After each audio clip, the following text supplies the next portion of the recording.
सुनो, अगर तुम्हारा भी सपना है टॉपर बनने का तो कभी भी इस गलत फहमी में मत रहना कि केवल 5-6 घंटे पढ़ करके और एक हफ्ते में 4 से 5 दिन पढ़ करके मैं बहुत अच्छे नंबर ला दूंगा या मैं ही टॉप करूंगा, मुझे सारी चीज़ें आ रही हैं। और क्या हुआ अगर ठंड में मैं 1-2 दिन नहीं भी पढ़ूंगा तो? ध्यान रखो, अगर तुम ऐसी गलत फहमी में रहोगे तो कभी भी टॉपर नहीं बन पाओगे।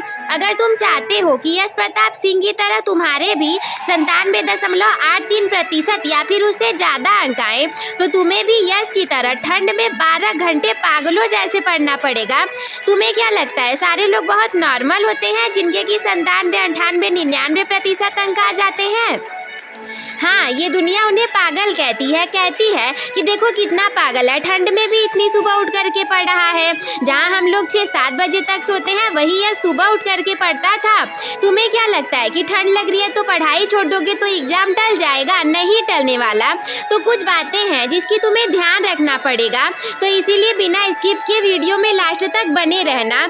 सबसे पहली बात देखो, ये बात तुम गांठ बांध करके रख लो कि अगर तुम्हें सफल बनना है तो संघर्ष तो करना ही पड़ेगा, क्योंकि बिना संघर्ष किए सफलता तो तुम्हें नहीं मिलने वाली। और हाँ, सफलता इतनी आसानी से नहीं मिलती है। अच्छे लोगों के पसीने छूट जाते हैं। तुम्हें एकदम ज़्यादा, अगर तुम्हें एक्स्ट्रा ऑर्डिनरी नंबर लाने हैं तो तुम्हें एक्स्ट्रा ऑर्डिनरी तरीके से ठंड में 10-10, 12-12 घंटे, अब अगर तुम 10-12 घंटे पढ़ोगे तो नॉर्मल इंसान तो रहोगे नहीं। 10-12 घंटे तुम्हें पागलों से पढ़ना पड़ेगा। और सुनो, बिल्कुल भी समाज की चिंता मत करना। अपने दिमाग में एक बात बैठा लो कि भाड़ में जाए ये समाज, क्योंकि ये समाज तुम्हें कभी आगे नहीं जाने देगा। ये लोग हमेशा कहेंगे, तुम्हें डीमोटिवेट करेंगे, तुम्हें निगेटिव बातें बोलेंगे, कहेंगे कि चलो भाई पास ही हो जाएंगे, क्या हो जाएगा, ये चीज़ बेकार है भाई, चल तू इतना ही पढ़ ले, अपने 75% भी इनफ है। अरे लोग क्या कहेंगे? कहेंगे तुझसे नहीं हो सकता, तुझे ये चीज़ नहीं आती है, तुम्हारे घर में ये चीज़ें नहीं हैं।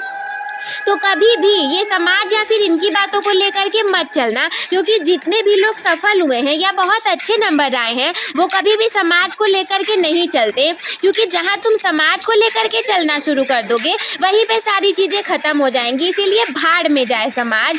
और मेरी एक बात ध्यान से सुनो, हाँ मैं तुम्ही से कह रही हूँ, जो तुम चाहते हो ना वो सपना बहुत बड़ा है। हाँ, वो सपना बहुत बड़ा है, अच्छा है, बहुत ज़्यादा अच्छा है, लेकिन इसके लिए तुम्हें त्याग करना पड़ेगा। क्या लगता है कि जो तुम चाहते हो वो छोटा सपना है? 98% अंक लाना छोटी बात है क्या? इसके लिए बिना त्याग किए हम नॉर्मल तरीके से पढ़ेंगे और वो नंबर हमें मिल जाएंगे? गलत फहमी में मत रहना। याद रखो, जो तुम चाहते हो वो सपना बहुत बड़ा है, अच्छा है, और इसके लिए तुम्हें त्याग करना पड़ेगा। और इसीलिए हमेशा अपने लक्ष्य पर ध्यान दो।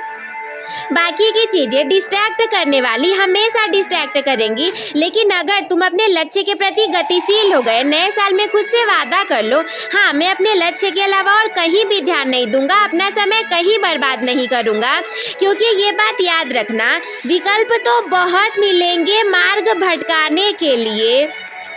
हाँ, विकल्प तो बहुत मिलेंगे मार्ग भटकाने के लिए, परंतु एक दृढ़ संकल्प ही काफ़ी है मंजिल तक जाने के लिए। और ये भी याद रखना कि मंजिल उन्हीं को मिलती है जिनके सपनों में जान होती है।